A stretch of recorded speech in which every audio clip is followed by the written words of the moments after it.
వేములవాడ రాజన్న ఆలయ అభివృద్ధిలో DPR project వివరాలను ఎందుకు గోప్యంగా ఉంచుతున్నారని, అభివృద్ధి నివేదికలను కూడా ఎందుకు రహస్యంగా ఉంచుతున్నారని వేములవాడ నియోజకవర్గం BRS party incharge Chalamada Lakshmi Narasimha Rao ప్రశ్నించారు. గురువారం వేములవాడ పట్టణంలోని ఆయన నివాసంలో విలేకరుల సమావేశంలో మాట్లాడుతూ, వేములవాడ అంటేనే ప్రసిద్ధి చెందిన రాజన్న ఆలయమని, విశిష్టత కలిగిన దేవాలయాన్ని స్థానిక ఎమ్మెల్యే ఆది శ్రీనివాసు మూసివేసి అభివృద్ధి చేస్తాను అంటే భక్తుల మనోభావాలు దెబ్బతింటాయని అన్నారు. దైవ సేవలో వ్యక్తిగత అభిప్రాయాల కన్నా ఆగమ శాస్త్రం వారి సలహాలతో ప్లాన్ చేయాలని సూచించారు. గతంలో అన్ని వర్గాల ప్రజలతో చర్చలు జరిపిన తర్వాతనే అభివృద్ధి చేయడం జరిగిందని గుర్తు చేశారు. ఆలయ విస్తరణకు సీక్రెట్ గా పెట్టవలసిన అవసరం ఏముందని ప్రశ్నించారు. అలాంటిది ఎవరికి తెలియకుండా జూన్ 15న ఆలయాన్ని మూసివేస్తామని ప్రకటించడం ఎంతవరకు సమంజసమని ప్రశ్నించారు.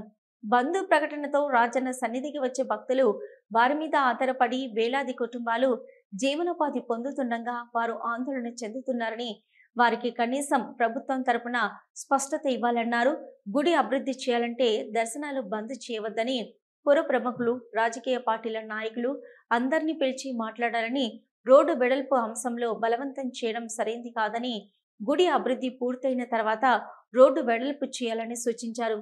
ఈ సమావేశంలో బీఆర్ఎస్ నాయకులు రాఘవరెడ్డి, రామతీర్థపరాజు, మాజీ కౌన్సిలర్లు, నాయకులు పాల్గొన్నారు.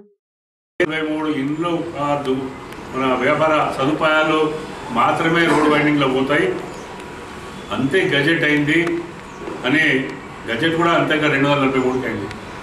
ఈరోజు కలెక్టర్ గారు మనం ప్రకటించినప్పుడు 315 సదుపాయాలు పోతాయి అని చెప్తే ఈ 72, 73 సదుపాయాలు ఎటు పక్క పోతాయి అంటే, మీరు గోడ చక్కగా చేస్తే అటు పక్క ఉన్న ఇండ్లు పోతాయా, దుకాణాలు పోతాయా, లేదా ఇంకేం పోతాయని మరి అంటే ఎన్నో ఏళ్ళకెళ్ళి నివసించే వ్యక్తులకు తెలియపరిచిన బాధ్యత మీకు లేదా అని నేను మీకు వివరణ ప్రశ్నిస్తాను. ఆలోచించాలి కదా. ఇలా మరి ఆగమ శాస్త్ర పండితుల్ని మీరు నియమించినరా ఈ మార్పు చేర్పుల కోసం, లేదంటే ఏదైనా స్థపతిని నియమించినరా? స్థపతిని అపాయింట్ చేయాలి కదా, మరి దానికి ఎట్లా చేయాలనే ఒక పద్ధతి ఉంటుంది కదా. మరి అది కాకుండా మరి ఈ డిపిఆర్ ద్వారా ఎస్టిమేట్స్ తయారైతే దాని ఎస్టిమేట్లు ఎంత, ఈ ఎస్టిమేట్కు డబ్బులు ఏడికెళ్ళి వస్తుంది, గవర్నమెంట్ పరంగా వస్తుందా, ఇంకా మీకు వేరేదైనా దాతల పరంగా వస్తుందా, ఎట్లా వస్తుందనేది ఒక ప్రణాళిక మీకు ఏమైనా ఉందా? చాలామంది ఎంప్లాయీస్ చెప్తా ఉన్నారు, ఏదో 110 కోట్లు ఎఫ్డీలో ఉన్నాయి, ఆ ఎఫ్డీలో విత్డ్రా చేసి మా గుడి కడతా అంటే అది ఆయన విత్డ్రా చేయలేడనే మరి విషయం మనకు తెలుసా తెలియదని మీ ద్వారా ప్రశ్నిస్తున్నాను. ఎందుకంటే సుమారుగా 115 కోట్ల ఎఫ్డీలు ఉంటే 70 నుండి 75 కోట్ల ఎఫ్డీలు దాని ద్వారా వచ్చే ఇంట్రెస్ట్ రిటైర్డ్ ఎంప్లాయీస్ కానీ వాళ్ళకు జీతభత్య పెన్షన్ ద్వారా పోతా ఉంది. అదే సరిపోతలేదు. అది సరిపోకపోతే వాళ్ళకి బోనస్ కూడా ఇచ్చే పరిస్థితి లేరు. వాళ్ళకి బోనస్ ఇచ్చి మళ్ళీ ఏదైతే మన ఈ పెండింగ్లో ఉంటుందో ఎన్హాన్స్మెంట్ చేయాలి, అదే మేము ఇవ్వలేని పరిస్థితిలో ఉన్నాము అని చెప్తున్నాం. అంటే 75 కోట్లు దానికి పోతే 20 కోట్లు అన్నదానం కోసం ఉన్నది, అది ఎవరు కూడా తీయలేరు. కేసీఆర్ గారు యాదగిరిగుట్టలో గుడి బంద్ చేసి మరి మేము చేయలేదా అని అక్కడక్కడ మేము స్టేట్మెంట్లు చూస్తాము.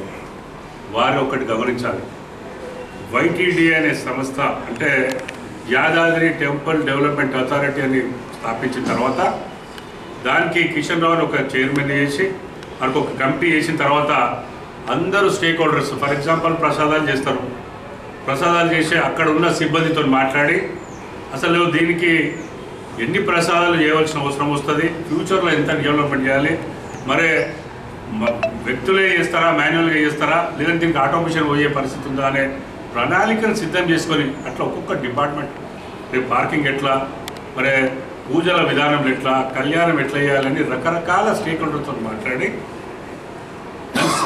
సరైన సమయం తీసుకొని అందరినీ ఆశించి దానికి స్థపతిని నియమించి దానికి ఆగమశాస్త్ర పండితులు నియమించి అప్పుడు గౌరవ ఆచార్యులు పెద్ద చిన్నజీఆర్ స్వామి గారిని సంకల్పించి తేజ అనే ఒక ఆర్కిటెక్ట్ని పెట్టి ఎన్నో ప్లాన్స్ గీసి అదంతా మరి సవరణ చేసిన తర్వాత వారు అనుకున్న బడ్జెట్ కన్నా ఎంతో ఎక్కువైనా వారు ఒక ముఖ్యమంత్రి అంటే ఈ రాష్ట్రానికి పెద్ద వ్యక్తిగా దిశ తీసుకునే వ్యక్తిగా వారు 500-600 కోట్లు అంటే 1000-1100 కోట్లకు పోయిన ప్రక్రియలో వారు అన్న టైంకే 2 నెలలు 3 నెలలు చేస్తా అంటే 5 సంవత్సరాలు దాటింది. మీరు ఇలా ముఖ్యమంత్రి స్థాయిలో లేరు, ఒక మంత్రి స్థాయిలో లేరు, ఇలా మీరు శాసనసభ్యులు గౌరవ శాసనసభ్యులు మనం అయినా పోయి అడుక్కుడు తప్పితే ఇలా మీరు ఇచ్చే స్థితిలో లేరు. మీకు కాల పరిమితి ఉంది, ఇంకో 3-4 ఏళ్ళే మీ ఎమ్మెల్యే పదవి ఉంటుంది. ఇవాళ మీరు ప్రజల నుండి మరి మీరు చేయబోయే కార్యక్రమాన్ని ఎందుకు దాచిపెట్టవలసిన అవసరం ఉంది అని నేను మరొకసారి ప్రశ్నిస్తా ఉన్నాను. ఎందుకంటే ఈ బుద్ధిలో